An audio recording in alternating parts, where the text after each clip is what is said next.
সৃষ্টি করেছে কুন ফায়াকুন আওয়াজ দিয়ে। ইসরাফিল যখন বাঁশিতে ফুৎকার করবে আওয়াজে ধ্বংস হয়ে যাবে, মানে ওই আওয়াজ আসমান বুঝে যে কোন আওয়াজে তাকে ধ্বংস হতে হবে। এই সোফা ওই আওয়াজ বুঝে, যে আওয়াজ বুঝলে ফেটে বিচূর্ণ হয়ে যাবে, ধ্বংস হয়ে যাবে। কিন্তু কোন আওয়াজ এই সোফা বুঝবে আমি জানি না।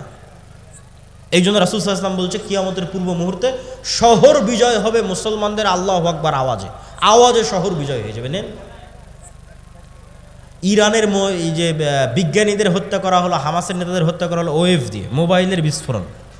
দূর থেকে ওয়েভ ছেড়েছে ইসরায়েল থেকে, মোবাইল এখানে বিস্ফোরণ হয়ে গেছে। মানে এই মোবাইলের ওই ওয়েভ বুঝার ক্ষমতা আছে। তো ওই ওয়েভ বুঝার যেমন ক্ষমতা আছে, এই মোবাইলের আওয়াজ বুঝারও ক্ষমতা আছে। সে আওয়াজ আমরা জানি না। আর কোরআন কার আওয়াজ? কোরআন কার আওয়াজ? আল্লাহর আওয়াজ। প্রজাপতি প্রথমে শুঁয়োপোকা থাকে, আপনারাও পড়ে দেখতে পারেন, বাস্তবে গ্রামগঞ্জে থাকেন, বাস্তবে পরীক্ষা করে দেখতে পারেন। প্রথমে প্রজাপতি শুঁয়োপোকা থাকে এবং পোকা হিসেবে 1 মাস সে জীবনযাপন করে, বিভিন্ন গাছের পাতা খায়। 1 মাস জীবনযাপন, 1.5 মাস 2 মাস জীবনযাপন করার পর পোকাটা নিজেই মারা যায়। তার চারিপাশে খোলস তৈরি করে মারা যায়। চারিপাশে খোলস তৈরি করে মারা যাওয়ার পর ওই খোলসের মধ্যে বিবর্তন ধরতে থাকে, হতে আবার 1 মাস পর ওই পুরো খোলসটা পড়ে গিয়ে একটা জ্যান্ত তরতাজা প্রজাপতি হয়ে আকাশে উড়াল দেয়। তো মধ্যের 1 মাস এভাবে মৃত অবস্থায় থাকলো, তার আগের 1 মাস পোকা অবস্থায় থাকলো, আর শেষে প্রজাপতি হয়ে আকাশে উড়াল দিল। তো প্রজাপতির ক্ষেত্রে যদি এটা সত্য হয়, তো মানুষের ক্ষেত্রে হতে পারে না? অস্বাভাবিক কিছু নয়। তো আল্লাহর প্রত্যেকটা সৃষ্টিজীবের মধ্যে নিদর্শন আছে। তো আমি আপনার চেহারা যেভাবে দেখতেছি আর আপনি আমাকে যেভাবে দেখতেছেন, পৃথিবীর অন্য প্রাণীরা আমাদের এভাবে দেখে না। আপনি আমাকে যেভাবে সাদা কালো হিসেবে দেখতেছেন আর আমি আপনাকে যেভাবে সাদা কালো হিসেবে দেখতেছি, পৃথিবীর অন্য প্রাণীরা আমাদেরকে এভাবে দেখে না। তার একটা উদাহরণ দেখেন, জি এই দিকে মনোযোগ দেন। তার একটা উদাহরণ হচ্ছে কুকুর। কুকুরের ঘ্রাণ শক্তি মানুষের ঘ্রাণ শক্তির চাইতে 10,000 গুণ বেশি। 1 গুণ, 2 গুণ, 100 গুণ, 200 গুণ, 1000 গুণ, 10,000 গুণ বেশি ঘ্রাণ শক্তি কুকুরের মানুষের চাইতে। একটু সামনে ওনাকে বসতে দিতে হবে।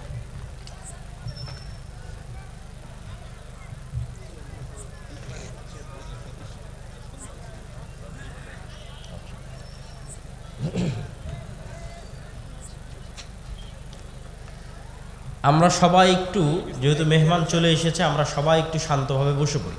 পিছনে যারা আছেন দয়া করে তারাও বসে পড়েন, হাতের ডানে যারা আছেন তারাও বসে পড়েন। আমি আমার বক্তব্য দীর্ঘায়িত করব না, উনি বক্তব্য দিবেন, আবার সেটার অনুবাদ করব, তারপরে শায়েখ আব্দুর রাজ্জাক বিন ইউসুফ আসবেন, উনিও আপনাদের সামনে বক্তব্য দিবেন। তারপর ওই যে পিছনে আরও বসার ব্যবস্থা করে দিতে বলেন, আমার মনে হয় বসার ব্যবস্থা পাচ্ছে না লোকজন। জি, সম্মানিত উপস্থিতি, ভাই সমস্যা নাই, ওরা বসে যাবে। ভাই ক্যামেরাম্যান যারা আছেন আপনারা বারবার না উঠে একবারই সেট আপ করে বসে পড়েন, আপনারা লোকজনকে ডিস্টার্ব দিয়েন না। সম্মানিত উপস্থিতি, তো আপনার কুকুরকে আপনি মনে করছেন যে কুকুর আপনাকে দেখে ঘেউ ঘেউ করছে, তো মনে হয় আপনার চেহারা দেখে চিনে। জি না, আমি আপনার চেহারা দেখে চিনি যে আপনি মোটা পাতলা, এতটুকু লম্বা, আপনার মুখে দাড়ি আছে, আপনি সাদা, আপনি কালো, এটা আমি চিনি। কেন? ওই পর্যন্ত আল্লাহ আমাকে দেখার শক্তি দিয়েছে। কুকুর ওইটা দেখে চিনে না, কেন? ওইভাবে ও দেখেই না, ওইভাবে দেখার ক্ষমতাই আল্লাহ তাকে দেয়নি। সে আপনাকে চিনে ঘ্রাণ দিয়ে, ঘ্রাণ দিয়ে চিনে ফেলে। তো পৃথিবীতে এমনও লেভেলের ঘ্রাণ আছে, 10,000 গুণ সূক্ষ্ম লেভেলের ঘ্রাণ আছে। যেমন এই মাইকটাতে যদি আমি 1000 বার টানি, কোনো ঘ্রাণই আমার নাকে আসবে না। তাহলে আমি যদি বলি এই মাইকের কোনো ঘ্রাণ নাই, মিথ্যা কথা, যে মাইকের কোনো ঘ্রাণ নাই। আমার জামা যদি আমার নাকে 1000 বার টানে কোনো ঘ্রাণ না আসে, আমি যদি বলি জামার কোনো ঘ্রাণ নাই, মিথ্যা কথা। এই জামাটা কুকুরের নাকে দেন, এই জামার ঘ্রাণ আছে, ও নিতে পারবে, আমি নিতে পারতেছি না। তো পৃথিবীতে 10,000 লেভেলের সূক্ষ্ম গুণের ঘ্রাণ আছে, বাস্তবে অস্তিত্বশীল, মানুষ বুঝতে পারে না যার ঘ্রাণ আছে কিনা। শুধু কি মানুষ বুঝতে পারে না, মানুষের তৈরি করা কোনো মেশিনও বুঝতে পারে না যার ঘ্রাণ আছে কিনা। মানে মানুষ কুকুরের লেভেলের ঘ্রাণ নিতে পারবে, এই লেভেলের কোনো মেশিন আবিষ্কার করতে পারেনি। তাহলে এখন মানুষ যদি বলে যে না এটার কোনো ঘ্রাণ নাই, কেননা মানুষ নিতে পারতেছে না, মানুষের যন্ত্র নিতে পারতেছে না, তো আল্লাহর সৃষ্টিজীব তো আছে, নিতে পারতেছে। এরকম আওয়াজের ক্ষেত্রে কি রে, কবরের আওয়াজ তো শুনতে পাই না। কবরের আওয়াজ শুনতে পাচ্ছেন না মানে কবরের আওয়াজ হচ্ছে না, কবরের আযাবের আওয়াজ হচ্ছে না। যেই লেভেলের সূক্ষ্ম আওয়াজ কবরের আযাবের আওয়াজ, ওটা শোনার সক্ষমতা পৃথিবীর কোনো মানুষের না থাকলেও, পৃথিবীর তৈরি করা কোনো যন্ত্রের না থাকলেও আল্লাহর সৃষ্টিজীবের আছে। আল্লাহর সৃষ্টিজীব শুনতে পায়, প্রভাব দেখতে পাবেন, শুনতে পাবেন। হাতির আওয়াজ শ্রবণের ক্ষমতা মানুষের চেয়ে কয়েক হাজার গুণ সূক্ষ্ম। ভূমিকম্প হওয়ার আগেই হাতি শুনতে পায় যে হ্যাঁ নিচে কম্পন শুরু হয়েছে, আওয়াজ শুনতে পায়। আপনি শুনতে পাবেন না সে আওয়াজ, তো শুনতে পাচ্ছেন না মানে নাই। আপনি যখন রিমোট অন করেন ওর মধ্যে থেকে আলো বের হয়ে এসিতে গিয়ে লাগে, তা আপনি তো চোখে দেখেন না যে কোত্থেকে আলো বের হলো, কোথায় গিয়ে লাগলো। এসি তো ঠিকই বন্ধ হয়ে গেছে, এসি তো ঠিকই অন হয়ে যাচ্ছে। হ্যাঁ, ওই আলো বিজ্ঞান ধরতে পারতেছে, কিন্তু আপনি চোখে দেখতে পাচ্ছেন না। ওই একই কথা রাসূল সাল্লাল্লাহু আলাইহি ওয়াসাল্লাম বলতেছে যে জিন এবং শয়তানের আলো অন কাইন্ড অফ লাইট, এমন এক প্রকারের আলো যেটা তোমরা দেখো না, কিন্তু কুকুর ঠিকই দেখে। ও যখন আজান হয় দেখে, তখন চিৎকার করে, ও দেখতে পায়। আর ঠিক নূর, ফেরেশতা যে নূরের তৈরি, ওটা পৃথিবীতে আছে, অস্তিত্বশীল, অন কাইন্ড অফ লাইট, এক প্রকারের আলো যেটা তোমরা দেখো না, কিন্তু আল্লাহর তৈরি মোরগ সৃষ্টিজীব ঠিকই দেখতে পায়। ফজরে যখন ফেরেশতারা উঠানামা করে তখন ঠিকই মোরগ চিৎকার করে। সম্মানিত উপস্থিতি, তো আমি প্রমাণ করছিলাম নূরের অস্তিত্ব পৃথিবীতে আছে। এবার দুই একটা হাদিস বলে আমার বক্তব্য শেষ করব। বদর এবং উহুদের যুদ্ধের দুই একটা ঘটনা। আব্দুর রহমান বিন আউফ রাদিয়াল্লাহু তাআলা আনহু বলছে, আল্লাহর নবী, আমার দুই পাশে সাদা পোশাকধারী দুই ব্যক্তি খুব ভয়ঙ্করভাবে যুদ্ধ করতেছিল, যাদেরকে আমি মদিনায় কোনোদিন দেখিনি। রাসূল সাল্লাল্লাহু আলাইহি ওয়াসাল্লাম বললেন, এরা দুইজন ছিল জিবরাইল আর মিকাইল। বলেন আল্লাহু আকবার। এক সাহাবী বলতেছে, রাসূল সাল্লাল্লাহু আলাইহি ওয়াসাল্লাম, আমি একজন মুশরিকের পিছনে ধাওয়া করলাম, তাকে আহত করার জন্য, আঘাত করার জন্য। আমার আঘাতের আগে সে উল্টে পড়ে আছে এবং তার ক্ষত স্থান থেকে রক্ত বের হচ্ছে।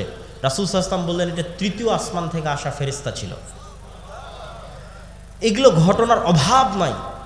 উহুদের যুদ্ধে হানজালা রাদিয়াল্লাহু তাআলা আনহু মারা গেছে, সাহাবীরা বলছে তাকে গোসল দিতে হবে। আল্লাহর নবী বলছে তাকে ফেরেশতারা অলরেডি গোসল দিয়ে দিয়েছে। মুআজ রাদিয়াল্লাহু তাআলা আনহু, সাদ বিন মুআজ, তার জানাজা 70,000 ফেরেশতা অংশগ্রহণ করেছে, রাসূল সাল্লাল্লাহু আলাইহি ওয়াসাল্লাম বলছেন। জাবের রাদিয়াল্লাহু তাআলা আনহুকে রাসূল সাল্লাল্লাহু আলাইহি ওয়াসাল্লাম বলছেন, তোমার পিতার জানাজা ফেরেশতারা ছায়া দিয়ে আছে। এরকম একদিন মজলিসে, আমি শুধু সংক্ষেপে বলে যাচ্ছি, এরকম একদিন মজলিস রাসূল সাল্লাল্লাহু আলাইহি ওয়াসাল্লাম বসে আছে, একজন ব্যক্তি আসলো, কেউ তাকে চেনে না, অথচ মদিনা এখনও কত ছোট শহর, তখন মাত্র 700-1000 মানুষের শহর, সবাই সবাইকে চেনে। আর বিমানের সফর নয়, কত দূরের সফর। বলছে ইসলাম কি, ইমান কি, হেসান কি, সব উত্তর দিয়ে যখন ফেরত চলে গেল, আল্লাহর নবী বলল, জানো কে এসেছিল? জিবরাইল এসেছিল। আজকে আমার ঘরে জিবরাইল আসেনি কেন? ঘরে ছবি আছে, ছবি সরাও, জিবরাইল আসবে। জিবরাইল আমাকে বারবার মিসওয়াক করতে বলছে কেন? মুখে গন্ধ আছে। বলছে তোমরা পেঁয়াজ রসুন খেয়ে মসজিদে আসিও না কেন? ফেরেশতাদের কষ্ট হয়। কতটা কানেক্টিং ফেরেশতাদের অস্তিত্ব সাহাবীদের জীবনের সাথে, রাসূল সাল্লাল্লাহু আলাইহি ওয়াসাল্লামের জীবনের সাথে কতটা কানেক্টেড। আর আপনি এবার বুকে হাত দিয়ে জিজ্ঞেস করেন, আপনি বিশ্বাসই করেন না ফেরেশতা আছে? এমনি মুখে বলেছেন আল্লাহর উপর ঈমান আছে, ফেরেশতার উপর ঈমান আছে। এবার খালিদ বিন ওয়ালিদের ঈমানের লেভেল দেখেন, ওমর ইবনুল খাত্তাবের ঈমানের লেভেল দেখেন। ওরা তো স্বচক্ষে দেখছে যে যুদ্ধের মাঠে ফেরেশতা যুদ্ধ করতেছে, বদর, উহুদ, খন্দক, হুনাইন যুদ্ধ করতেছে ফেরেশতা। ফেরেশতার যুদ্ধের ধুলা উঠতেছে, ফেরেশতারা আসতে রাসূল সাল্লাল্লাহু আলাইহি ওয়াসাল্লামের সাথে কথা বলতেছে। কত ঘটনা নেবেন আপনি ফেরেশতা সাল্লাল্লাহু আলাইহি ওয়াসাল্লামের জীবনের, অসংখ্য, অগণিত। সম্মানিত উপস্থিতি, ফেরেশতা এবং শয়তানের অস্তিত্ব পরস্পর বিপরীত। আপনি ফেরেশতাদের সাথে বন্ধুত্ব করছেন না শয়তানের সাথে বন্ধুত্ব করছেন, আপনার উপর। আর আপনি যদি বলেন যে আমার ঈমান এত দুর্বল, তারপরও যদি কোনো উপায় থাকে ফেরেশতাদের অস্তিত্ব বুঝার, তা একটা উপায় আপনাকে দিয়ে যায়। আজকেই পরীক্ষা করতে পারেন যে এই পৃথিবীতে আল্লাহর ফেরেশতা আছে, এখানেও ফেরেশতারা বসে আছে। আপনার মায়ের অস্তিত্বের চাইতে সত্য যে আপনার সাথে ফেরেশতা আছে, আপনার পিতা এবং আপনার সন্তানের অস্তিত্বের চাইতে সত্য যে আপনার সাথে ফেরেশতা আছে, এবং এখানেও বসে আছে এবং তারা থাকে। একটা এক্সপেরিমেন্ট, একটা পরীক্ষা। ঠিক যদি বিমানের টিকিট থাকে, ট্রেনের টিকিট থাকে, তখন যেমন নিয়ত থাকে যে বিমানের টিকিট ধরতে হবে, ট্রেন ধরতে হবে, সকালবেলা পরীক্ষা থাকলে যেমন নিয়ত থাকে, ওই লেভেলের একদিন নিয়ত করবেন যে কাল সকালে ফজরে আমাকে উঠতে হবে সালাতের জন্য। আর দুনিয়ার কোনো মানুষকে বলার দরকার নাই যে আমাকে ঘুম থেকে উঠে দিও, ফোনেও অ্যালার্ম দেওয়ার দরকার নাই যে আমাকে ঘুম থেকে উঠে দিও। কেন বলবেন মানুষকে? কেন দিবেন ফোনে অ্যালার্ম? আল্লাহর ফেরেশতা তো পৃথিবীতে আছে। আমার কথা বুঝতে পারেননি মনে হয়। আপনি বিশ্বাস কেন করতে পারছেন না যে ফেরেশতা আছে? মানুষকে কেন বলা লাগবে? ফেরেশতারাই তো আছে আপনাকে জাগিয়ে দেওয়ার জন্য। রাসূল সাল্লাল্লাহু আলাইহি সাল্লাম বলতেছে, আপনি এইভাবে ঘুমালে আপনার মাথার পাশে একজন ফেরেশতা থাকবে ফজর পর্যন্ত, আপনার দায়িত্ব নিয়ে। আপনি মানুষকে কেন বলতে যাবেন? পরীক্ষা করেন। ফেরেশতা আপনাকে ফজরে ঘুম থেকে উঠিয়ে দেওয়ার জন্য যে কোনো রাস্তা অবলম্বন করতে পারে, সেটা যেভাবেই হোক। সেটা আপনার বাচ্চা কাদার মাধ্যমে হোক, সেটা ঝড়ের বাতাসের মাধ্যমে হোক, সেটা বিদ্যুৎ যাওয়ার মাধ্যমে হোক, সেটা মশা কামড়ের মাধ্যমে হোক, সেটা আপনার কানের মধ্যে ডাইরেক্ট আজানের আওয়াজ ঢুকিয়ে দেওয়ার মাধ্যমে হোক, আপনাকে জাগাবে। ফেরেশতারা পৃথিবীতে আছে সবসময় বিচলমান, কিন্তু আমাদের ঈমান বিল গায়েব নাই। মূসা আলাইহিস সালাতু ওয়াস সালামকে আল্লাহ এটাই শিখিয়েছে যে মূসা, যেই লাঠি দিয়ে তুমি গাছের পাতা পাড়তে, যেই লাঠি দিয়ে তুমি লাফ দিয়ে গর্ত পার হয়ে যেতে, তোমার ওই হাতের লাঠিকে আমি সাপ বানিয়ে দিলাম, যাও। যাতে তুমি শিখো যে দুনিয়ায় মানুষ যা দেখে এগুলোই সব নয়, এরও ঊর্ধ্বে মহাশক্তিমান আল্লাহ আছে, তার উপর ভরসা রাখতে হবে। এটা যাতে মূসা শিখে। কেননা মূসার লড়াই হবে পৃথিবীর সবচেয়ে শক্তিশালী বাদশাহ ফেরাউনের সাথে, অত্যাচারী বাদশাহ ফেরাউনের সাথে। দুনিয়াবি লজিকে এই লড়াই বিজয় অর্জন অসম্ভব। যদি কেউ, মূসা আলাইহিস সালাম যদি ন্যূনতম চেষ্টা করতেন আমি দুনিয়াবি মাধ্যমে ফেরাউনের সাথে বিজয় অর্জন করতে যাব, তাহলে ওই যে মন্দির পাহারা দেওয়ার মতো কম্প্রোমাইজ করতে হতো। কোনো রাস্তা ছিল না মূসা আলাইহিস সালামের সামনে, কিন্তু উনি জানতেন আল্লাহর শক্তি সম্পর্কে, আল্লাহর ক্ষমতা সম্পর্কে। ফলত কোনো প্রকার কম্প্রোমাইজ ছাড়া উনি বিজয় অর্জন করেছেন। তো ঈমান বিল গায়েব যেই দিন মুসলমানদের মজবুত হয়ে যাবে, মুসলমানদের বিজয় সুনিশ্চিত। কেননা শক্তি ক্ষমতা ফেরাউনের তুলনায় মূসার যত দুর্বল ছিল, আজকের মুসলমানদের অত দুর্বল নয়। আর শক্তি ক্ষমতা আবু বকর, ওমর, ওসমানের, পারস্য রোমানের তুলনায় যত দুর্বল ছিল, আজকের মুসলমানদের অত দুর্বল নয়। দুর্বল কিসে? ঈমানই নাই আল্লাহর উপর, আল্লাহর শক্তির উপর, এটাই দুর্বল। তো আল্লাহর উপর বিশ্বাস অর্জন করতে হবে, ফেরেশতাদের উপর বিশ্বাস অর্জন করতে হবে। আগামী 6 ও 7 নভেম্বর আল জামিয়া সালাফিয়া ডাঙ্গিপাড়া পবা রাজশাহীতে সালাফি কনফারেন্স। আপনাদের এখানেও মেহমান এসেছে, তিনি তো থাকবেনই, এবং দেশ বিদেশের আরও ওলামায়ে কেরাম সেখানে উপস্থিত থাকবেন। আপনাদের সকলের উপস্থিত হওয়ার উদাত্ত আহ্বান। যাবেন তো ইনশাআল্লাহ? ইনশাআল্লাহ, আল্লাহ কবুল করুন। আর আজকে দাওয়া ইলাল্লাহর মাধ্যমে আমাদের যে বিভিন্ন মক্তবগুলো পরিচালিত হয়, সেগুলোর অধীনে এই প্রোগ্রাম আয়োজিত হয়েছে। আমি জানি না স্বেচ্ছাসেবকরা রেডি আছে কি না। তারা যদি রেডি থাকে, তারা যদি ভিতরে যায় আপনাদের কাছে সহযোগিতার জন্য, এই মুহূর্তে রেডি থাকলে আমি যাওয়ার আহ্বান করব। যদি যায় তাহলে আপনারা সর্বোচ্চ পর্যায়ের সহযোগিতা করার চেষ্টা করবেন। আলহামদুলিল্লাহ, আমাদের দাওয়া ইলাল্লাহর অধীনে প্রায় 600টা মক্তব সমগ্র বাংলাদেশে পরিচালিত হচ্ছে, যার জাতীয় মক্তব প্রতিযোগিতা এবছর টিভি চ্যানেলে আয়োজিত হবে ইনশাআল্লাহ, আল্লাহ সুবহানাহু ওয়া তাআলা যদি কবুল করে। আর যে বিষয়ে আমি আলোচনা করতেছি এবছর, আল ঈমান বিল গায়েব, এই বিষয়ে বই আসতেছে, আল্লাহর পথে যাত্রা নামে সালাফি কনফারেন্সে প্রকাশিত হচ্ছে। যদি যান তাহলে আশা করি নিতে পারবেন ইনশাআল্লাহ। দলিল তো বিস্তারিত এখানে অত বলতে পারলাম না, সব ওখানে পয়েন্ট বাই পয়েন্ট বিভিন্ন দলিল দেওয়া আছে। কেন আমার অবজারভেশন হচ্ছে মুসলমানদের ঈমান বিল গায়েবই নাই। ঈমানই নাই তো কী করবে? কম্প্রোমাইজ করা ছাড়া আর কোনো রাস্তা নাই। আর যদি ঈমান থাকে, কম্প্রোমাইজ করা লাগবে না, বাংলাদেশের ক্ষমতা লাগবে না, কোরআনে সারা পৃথিবীর ক্ষমতা অর্জনের রাস্তা বলে দেওয়া আছে। কিসের বাংলাদেশ? কারো যদি ঈমান বিল গায়েব অর্জন হয়ে যায়, তো সারা পৃথিবীর ক্ষমতা অর্জন করতে পারবে। কেননা ওই লেভেলের বিশ্বাস চলে আসলে পারমাণবিক বম পানিও হয়ে যেতে পারে। ওই লেভেলের ইয়াকিন যদি আসে, তাহলে পারমাণবিক বম পানিও হয়ে যেতে পারে। কেননা সাউন্ড টেকনোলজি সবচেয়ে পাওয়ারফুল। এখনকার টেকনোলজি লাইটের টেকনোলজি, আর আমি বলছি সবচেয়ে পাওয়ারফুল এগুলো সাউন্ড টেকনোলজি, যেটা আল্লাহ সুবহানাহু ওয়া তাআলা সুলাইমান আলাইহিস সালাতু ওয়াস সালামকে দিয়েছিলেন। ওমা উতিতু মিনাল ইলমি ইল্লা কালিলা, অল্প দিয়েছিলেন। সাউন্ড টেকনোলজি মানে এই মাইকেরও একটা কথা বোঝার ক্ষমতা আছে, এই কাপড়েরও একটা কথা বোঝার ক্ষমতা আছে, প্রত্যেকটা সৃষ্টিজীবের কথা বোঝার ক্ষমতা আছে। কি বললে বুঝবে আমি জানি না। তো আল্লাহ সৃষ্টি করেছে কোন ফায়া কোন আওয়াজ দিয়ে।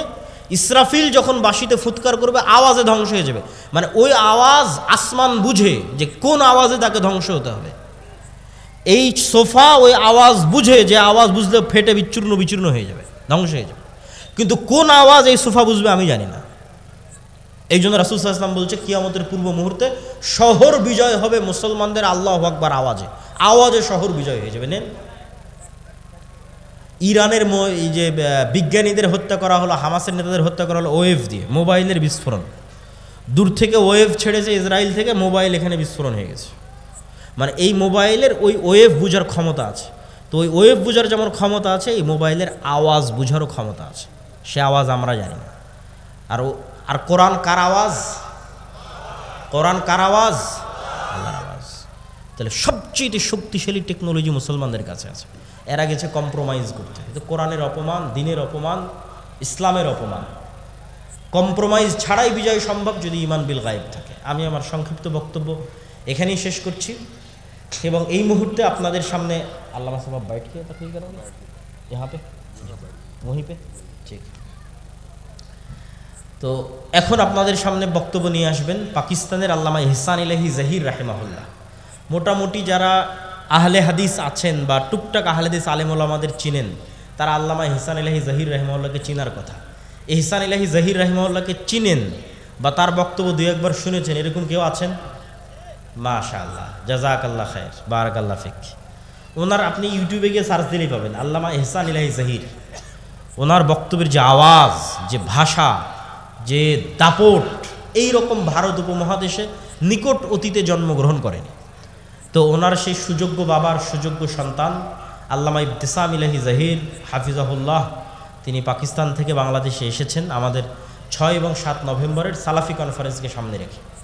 এখন তিনি আপনাদের সামনে সংক্ষিপ্ত বক্তব্য দিবেন। তার বক্তব্যের সংক্ষিপ্ত অনুবাদ আমি করব ইনশাআল্লাহ। আল্লাহ ক্যামেরা কা সারে সেটআপ ইহা पे